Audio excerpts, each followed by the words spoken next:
नमस्कार, मैं हूं प्रशांत कटारे और मेरे साथ हैं पुनीत मिश्रा।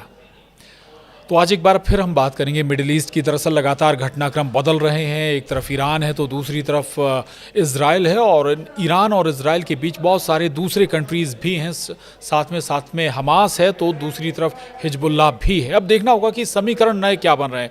लेकिन आपको बता दें कि ईरान पूरी तरह से एग्रेसिव मोड में है। ईरान ने न केवल 200 मिसाइलें दागी थीं, बल्कि वही अटैकिंग मोड अभी भी ईरान ने बरकरार रखा है। दूसरी तरफ इज़राइल की अगर हम जिक्र करें, इज़राइल के ऊपर जो बैलिस्टिक मिसाइल दागी गई थी, उनसे भले ही इजराइल ये दावा कर रहा हो कि नुकसान नहीं हुआ है, लेकिन कहा जा रहा है कि इजराइल को भी भारी नुकसान उन बैलिस्टिक मिसाइल हमलों से उठाना पड़ा है। लेकिन और क्या अंदर क्या चल रहा है, दोनों देशों के जो रणनीति है, उस रणनीति में क्या महत्वपूर्ण है और आगे क्या हो सकता है, कैसे, क्या वाकई इजराइल घिर गया है, क्या दूसरे जो मुस्लिम देश हैं वो ईरान के साथ आएंगे, समझेंगे पुनीत से। पुनीत, थोड़ा सा ज़रूर बताइएगा, समझाइएगा। ईरान डायरेक्ट अब जंग में आ गया, यानी कि पहले से कोई प्लानिंग होगी कि भाई अब फुल फ्लैश आप मैदान में हैं, कहीं से सपोर्ट आया होगा मुस्लिम कंट्रीज़ का जो शायद बैकअप में रहा होगा ईरान के, और तब जाकर ये बड़ा फैसला बैलिस्टिक मिसाइल, और अब फिर वही कहें तो एटीट्यूड ईरान का भी नज़र भी आ रहा है। देखिए प्रशांत, सबसे पहले तो आज हम जब ये बात कर रहे हैं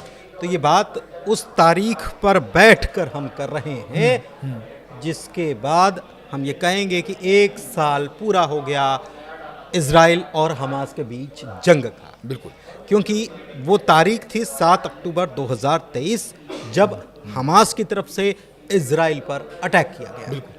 और अटैक किया गया, 1200 लोग मारे गए। लेकिन इस युद्ध से क्या क्या हुआ अब तक, इसके ऊपर पहले गौर करना ज़रूरी है। उसके बाद हम बात करेंगे कि इजराइल की ताकत या ईरान कैसे हमलावर हुआ है और आगे क्या कर सकता है, उसकी प्लानिंग क्या है। अब तक क्या क्या हुआ में अगर देखें तो 1200 से ज़्यादा इजरायली नागरिकों की इसमें मौत हुई है। बिल्कुल, कई सारे अभी इजरायली बंधक हैं, हमास के कब्जे में हैं। करीब इनकी संख्या 100 बताई जाती है। लेकिन दूसरी तरफ अगर आप देखें तो अकेले गाजा में 41,000 से ज़्यादा लोग मारे गए हैं इजराइल की तरफ से किए गए जवाबी हमले। इसके अलावा लेबनान में 10 लाख से ज़्यादा लोग विस्थापित हुए हैं। हिजबुल्लाह के कमांडर को ढेर करने की बात जो कही जा रही कि हिजबुल्लाह के चीफ को हमने मार दिया, लेबनान में कितने लोग विस्थापित हुए हैं। लेबनान में, साउथ लेबनान में हमला किया जा रहा था हिजबुल्लाह के ठिकानों को टारगेट करके, अब तो नॉर्थ में भी हमला किया जाए। खबर ये भी आई थी पुनीत की, जो लेबनान से जो शरणार्थी थे जो सीरिया जा रहे थे, हाँ, वो ब्रिज भी हटा दिया गया, तोड़ दिया गया इजराइल के जरिए। यानी कि अब लोगों का सवाल है कि हम जाएं तो कहाँ जाएं। और वही इजराइल है। देखिए सबसे बड़ी बात क्या है कि इजराइल ये वही है जो वहां पर लेबनान के लोगों को मैसेज पहुंचाता है और ये कहता है कि आप इस इलाके को खाली कर दीजिए, क्योंकि हमारी आपसे दुश्मनी नहीं है, हम तो हिजबुल्लाह को टारगेट करने के लिए। लेकिन कोई भी हमला हो, चाहे इजराइल हमला करे या ईरान हमला करे या हिजबुल्लाह के हमला हो या फिर हमास के हमला हो, फाइनली अगर कोई किसी की जान जा रही है तो वो सिविलियंस, 90% उसमें सिविलियंस होते हैं। 90% सिविलियंस होते हैं। इसके अलावा आप देखिए छोटे छोटे बच्चे, महिलाएं, कितनी बड़ी संख्या में लेबनान से पलायन कर रहे हैं। कैसे कर रहे हैं? गाड़ी में कई हफ्तों का सामान लेकर चल रहे हैं वो। लेकिन कितने हफ्ते तक आप ऐसे सरवाइव कर पाएंगे? कब तक सरवाइव करेंगे जी। ये छोटे छोटे बच्चे हैं, पैदल जा रहे हैं। एक तो ये अभी तक हुआ क्या, इसके ऊपर आते हैं। हमास का चीफ मारा गया, हमास का चीफ मारा गया, हनिये, इस्माइल हनिये को मार गिराया गया। इसके अलावा हिजबुल्लाह के चीफ को इजराइल ने मार गिराया, नसरल्लाह को मार गिराया। हिजबुल्लाह के second in command, third in command और उसके नीचे जितने भी कमांडर्स हैं, इजराइल की तरफ से ये कहा जाता है कि हमने सबको ढेर कर दिया है। इजराइल ने हमास में भी ऐसे ही किया। हमास की अभी कमान याह्या सिनवार संभाल रहा है, और याह्या सिनवार के बारे में कहा जाता है कि वो बड़ा शातिर है और वहां पर जमीन के भीतर जो टनल्स बना रखी है उसका इस्तेमाल बखूबी करना चाहता है। इजराइल की तरफ से ये भी कहा जाता है कि हमने हिजबुल्लाह के इतने कमांडर्स को मार गिराया। अगर अभी खबर आ रही है कि 400 से ज़्यादा कमांडर्स हिजबुल्लाह के मारे गए। लड़ाके उसके। लेकिन अगर अगर जो बात आप कह रहे हैं बिल्कुल ठीक है, इजराइल की तरफ से कहा जा रहा है कि हम लगातार जो टॉप लीडर्स हैं, जो सेकंड लीडर्स बने, उनको भी हमने ख़त्म कर दिया हमले में। अगर वाकई ऐसा है तो फिर ज़मीनी जो ऑपरेशंस इजराइल के फिर वो क्यों जारी हैं, यानी ताकत अभी भी देखिए, मौजूद है? बिल्कुल बिल्कुल, ये आपने बिल्कुल सही सवाल किया कि अभी भी इजराइल की तरफ से ऑपरेशंस जारी क्यों हैं, और ये बताता है कि हिजबुल्लाह हो या हमास हो, इसके लड़ाकों के पास अभी भी ताकत उतनी है। क्यों? क्योंकि इजराइल पर अभी भी हमले हो रहे हैं। हिजबुल्लाह ने ड्रोन से, हिजबुल्लाह ने मिसाइल से अटैक किया है, एक बात। दूसरी बात ये कि इजराइल की सुरक्षा प्रणाली की हम बात कर लेते हैं, क्योंकि यही सबसे ज़्यादा ताकत, इजराइल की अगर ताकत की बात की जाए तो ताकतें उसकी, एक तो उसकी सुरक्षा प्रणाली, हवा से मार करने, हवा में मार जो होता है, ऊपर से अटैक जो होता है मिसाइल से, उससे बचने के लिए उसके पास 4 प्रणालियाँ, 4 बड़े सिस्टम उसके पास लगे हुए हैं। और दूसरी प्रणाली उसकी खुद की प्रणाली है, जो है उसका इंटेलिजेंस, और उसकी इंटेलिजेंस उसकी रीढ़ है, और दूसरी रीढ़ है सुरक्षा में लगे 4 बड़े सिस्टम। कौन कौन से सिस्टम है, इसका जिक्र कर देना यहाँ पर ज़रूरी है। एक है डेविड स्लिंग, मिडिल रेंज की मिसाइल जो है उसके लिए, क्योंकि ये सिस्टम ऐसा है कि उधर से मिसाइल छोड़ी, एंटी मिसाइल सिस्टम है, वहां जाके दूसरी मिसाइल को हमला कर देगा। आयरन डोम, ये भी रॉकेट और आर्टिलरी फायर के लिए है कि वो हमला करके वापस हमले को बचा लेगा। इसके अलावा एरो लॉन्ग रेंज मिसाइल के लिए ये तैयार किया गया है।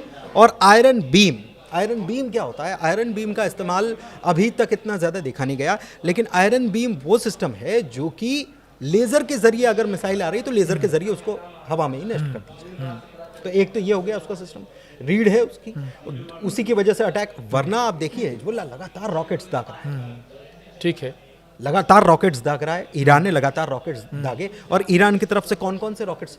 फतेह 1 और फतेह 2, ये बड़ी बैलिस्टिक मिसाइल हैं और बड़ी ताकतवर मिसाइल है। लेकिन मेरा यही सवाल है, आपने ये 4 सिस्टम जिक्र किए पुनीत, इन चारों सिस्टम को अगर वाकई एक्टिवेट इजराइल ने रखा हुआ था, तो जो बैलिस्टिक मिसाइल दागी गई, 200 बैलिस्टिक मिसाइल बताया जाता है कि दागी गई, उनसे नुकसान भी हुआ है, और इस बात का जिक्र अमेरिका कर रहा है। अगर अमेरिका की तरफ से ये कहा जा रहा है कि सबसे बड़ी बात कि योव ग्लांट जो हैं इजराइल के रक्षा मंत्री जो हैं, उनकी तरफ से कहा गया कि हमने मुआयना किया है, और जहां पर ये हमला किया गया, जिस बेस पर हमला किया गया, वहां कोई नुकसान नहीं हुआ है, कुछ भी नहीं हो पाया। तो एक प्रकार से दुश्मन के जो इरादे हैं वो थोड़े कच्चे पड़ जाएं, कमज़ोर हो जाए दुश्मन। ये, और जाहिर सी बात है कि कोई हमला करेगा तो कोई देश ये क्यों कहेगा कि हमको भारी नुकसान उठाना पड़ेगा। लेकिन अमेरिका की तरफ से क्या अब ये स्ट्रैटेजिकली है या इसके पीछे क्या है, ये देखना होगा। लेकिन अमेरिका ये कह रहा है कि भारी नुकसान हुआ है, वहाँ पर हैंगर जो प्लेन्स जिसके अंदर रखे रहते हैं उसको भारी नुकसान हुआ है, ये जानकारी निकल कर सामने आ रही है। इसके अलावा उनके फाइटर जेट्स जो हैं उसको भी भारी नुकसान हुआ है। तो ये जो सिस्टम है जी, जो अपने आप को बैलिस्टिक मिसाइल या दूसरी मिसाइलों से बचाने वाले, ये क्या फेल हो गए क्या, या फिर हम ये कहें कि एक के बाद एक जो मिसाइलें बैक टू बैक सेकंडों में दागी गई, क्या उस सिस्टम को भेद गई? सिस्टम को भेद गई, या हम ये समझ लीजिए कि आपने 50 मिसाइलों को रोकने की आपके पास क्षमता है, बिल्कुल एक समय में, ठीक है। कोई मिसाइल उधर से चली, इधर से चली, और उसने उसको ध्वस्त कर दिया। लेकिन अगर अलग अलग जगहों से नंबर्स ऑफ मिसाइल अगर दागी जाएंगी, तो फिर आप उसको कैसे सुरक्षा कर पाएंगे? उनमें से कुछ तो मिसफायर हो जाएंगे और कुछ अंदर आके डेफिनेटली। तो एक ये बदला लिया गया हनिये की मौत का ईरान की तरफ से, बदला लिया गया ईरान की तरफ से एक और मौत का, जो है नसरल्लाह, बिल्कुल ये बदला लिया गया। इसके अलावा अगर देखा जाए तो खामनेई जो हैं उनकी तरफ से फिर से यह कह दिया गया है कि हम किसी कीमत पर झुकेगा नहीं, किसी कीमत पर हम झुकने वाले नहीं हैं। अरब के मुसलमान हमारे साथ में आए। सबसे बड़ी बात यह है कि खामनेई अगर ये कहते हैं कि अरब के मुसलमान हमारे साथ में आए, तो या पूरे देश के मुसलमान हमारे साथ में आए, तो वो मुसलमानों से ये अपील कर रहे हैं, ना कि वहाँ के राष्ट्राध्यक्षों से। बिल्कुल। तो ये दबाव भी ऐसी कंट्रीज के ऊपर ये दबाव बन सकता है अगर वहाँ की आवाम चाहती है।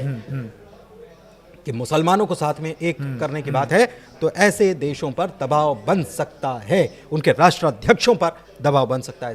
बिल्कुल, बहुत बढ़िया बात आपने कही कि जो एक इसका लॉजिक आपने निकाला। दूसरा एक और बात है, अमेरिका चेतावनी दे रहा था कि ऐसी कोई हिमाकत ना करे ईरान, लगातार चेतावनी दे रहा था कि कोई इजराइल पर कोई अटैक की हिमाकत ना करे, बावजूद ईरान ने बैलिस्टिक मिसाइल दागी, 200 बैलिस्टिक मिसाइल दागी, यानी कि पूरी तैयारी है, आगे तक की तैयारी रणनीति बना ली गई। सही बात है, देखिए रणनीति बना ली गई होगी और इजराइल ये बात बिल्कुल सही है कि इजराइल चुप तो बैठने वाला नहीं है। ठीक बात। इजराइल तो वार करेगा, पलटवार तो करेगा, इजराइल की तरफ से पलटवार होगा, लेकिन ईरान की तरफ से भी पूरी तैयारी इसके लिए पहले ही कर ली गई होगी। वरना ऐसा क्यों होता कि इस्माइल हनिये की मौत होती है और तब ईरान कहता है कि हम इसका बदला लेंगे, लेकिन तब शायद तैयारी पूरी नहीं थी और इसी वजह से उसके बाद ईरान की तरफ से कुछ हुआ नहीं। तब भी ये कहा जा रहा था कि अब मिडिल ईस्ट जो है एक बड़े युद्ध की तरफ जा सकता है, लेकिन तब ऐसा नहीं हुआ, ईरान चुप रहा। लेकिन नसरल्लाह की जब मौत हुई हमले में, तब फिर ये मामला और बढ़ गया और फिर ये पानी स्तर के ऊपर से जाने वाली बात हो गई ईरान के लिए। और इसीलिए वो कह रहे हैं, सबसे बड़ी बात कि खामनेई की तरफ से कहा गया कि फिलिस्तीन की जमीन जो है वो फिलिस्तीनियों की है और उनके हक की जमीन को कोई भी अपनी दादागिरी, अपने आतंकवाद, अपने टेरर के नाम पर उसको कब्जा नहीं सकता। और सबसे बड़ी बात क्या है कि दोनों तरफ से बात किसकी होती है? टेरर की। अमेरिका जो पूरी दुनिया में हथियार का सौदागर कहलाता है और कहीं भी युद्ध चल रहा हो, अमेरिका उसके पीछे परछाई में नजर आ जाता है। बिल्कुल, परछाई में नजर आ जाता है अमेरिका। और वो अमेरिका क्या कह रहा है कि शांति होना चाहिए। वही दिलचस्प बात यह है कि वही अमेरिका इजराइल को हथियार भी देता है और दिलचस्प बात यह है कि वो ह्यूमन एड या मेडिकल एड पहुंचाता है गाजा में, जहां पर लोग मारे जाते हैं। बिल्कुल ठीक बात है। Double standard, double standard. और फिर बात करता है वो ह्यूमैनिटी की। वही अमेरिका हमास, हिजबुल्लाह, हूथी, इनको आतंकवादी घोषित करता है। अब दूसरी तरफ ईरान की तरफ से, हिजबुल्लाह की तरफ से, हूथियों की तरफ से, हमास की तरफ से, या इराक के जो दूसरे गुट हैं वहां के मिलिशिया, उनकी तरफ से ये कहा जाता है कि ये दादागिरी, आतंकवाद को बढ़ावा और एक प्रकार से डर पैदा करके वहां के लोगों को, फिलिस्तीन के लोगों को कुचला जा रहा है, उनको मारा जा रहा है, उनको परेशान किया जा रहा है और जमीन उनका हक है। अच्छा, एक और बात थोड़ा सा समझाएगा अपनी, चूँकि जो हमले हुए हैं, जो बेंजामिन नेतन्याहू हैं प्रमुख इजराइल के, वो ये कह रहे हैं कि भाई हमारा देश कई देशों से घिरा हुआ है, हमारा देश लगातार अपने नागरिकों को बचाने के लिए संघर्ष कर रहा है। Hamas, Iran, Hezbollah, West Bank के आतंकी, यमन के हूती और इराक सीरिया के जो शिया मिलिटेंट्स हैं, उनके हमलों से हम अपने बचाने के लिए, अपने नागरिकों को बचाने के लिए ये संघर्ष कर रहे हैं। दूसरा एक वो ये दावा भी कर रहे हैं कि जो मिसाइलें दागी गई हैं उसका बदला तो हम ज़रूर लेंगे। मतलब ये कि ये दूसरा पक्ष भी अपने आप को कहीं भी पीछे हटते हुए नहीं देखिए, बीच में आपको एक चीज़, सबसे बड़ी दिलचस्प बात क्या है कि इसमें आपको एक चीज़ बताता हूँ कि बीच में इस बात की कोशिश हुई, अब वो कोशिश दिखाने के लिए थी या बताने के लिए थी या सचमुच की कोशिश थी, इसके बारे में तो टिप्पणी नहीं की जा सकती, लेकिन कतर की तरफ से, मिस्र की तरफ से और साथ ही साथ अमेरिका की तरफ से युद्ध की शांति हो जाए और एक समझौता हो जाए। और सबसे बड़ा समझौता क्या, बंधक बने हुए हैं दोनों तरफ, उनको छोड़ दिया जाए, यही समझौते की बात थी। और ये बात एक बीच में ऐसा लग रहा था।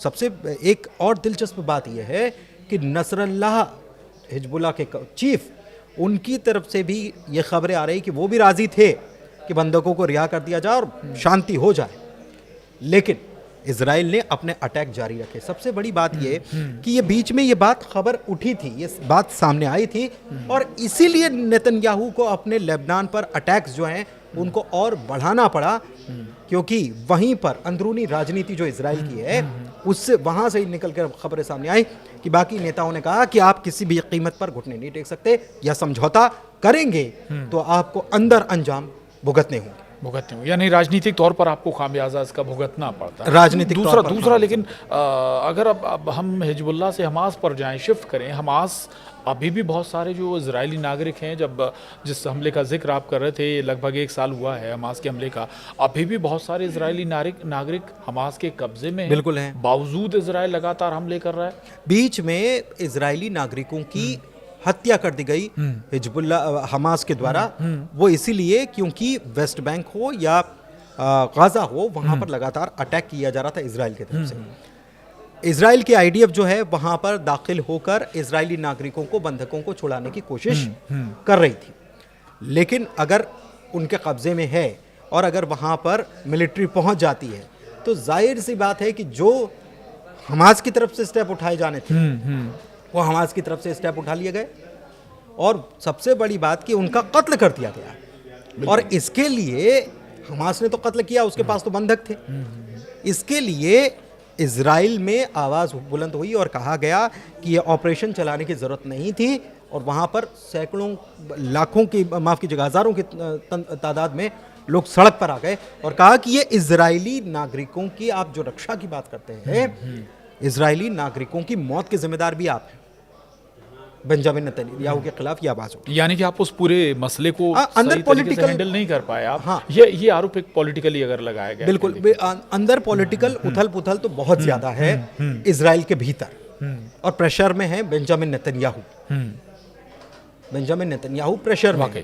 पीछे है अमेरिका जो साथ दे रहा है और कह रहा है कि अब हमला हुआ तो हम भी साथ में आके खड़े हो जाएंगे और फिर हम उसके ऊपर अटैक करें। हूथियों के ऊपर अटैक करने का काम, यमन में हूथियों के ऊपर अटैक करने का काम पहले से ही अमेरिका की तरफ से किया जा चुका है। ये जो सिचुएशन बन रही है, अब सबसे बड़ी बात ये कि 1 साल जब होने को आ गया, 1 साल हो गया, अब सबसे बड़ी टेंशन ये है कि इजराइल को इस बात का डर है, उसने सिक्योरिटी बढ़ा दी है कि हमास फिर से अटैक कर सकता है। हमास को इस बात का डर है कि इजराइल उसका जवाब देगा, बदला लेगा। हिजबुल्लाह को भी इस बात का डर है कि इजराइल जवाब देगा, हिजबुल्लाह भी तैयारी में है।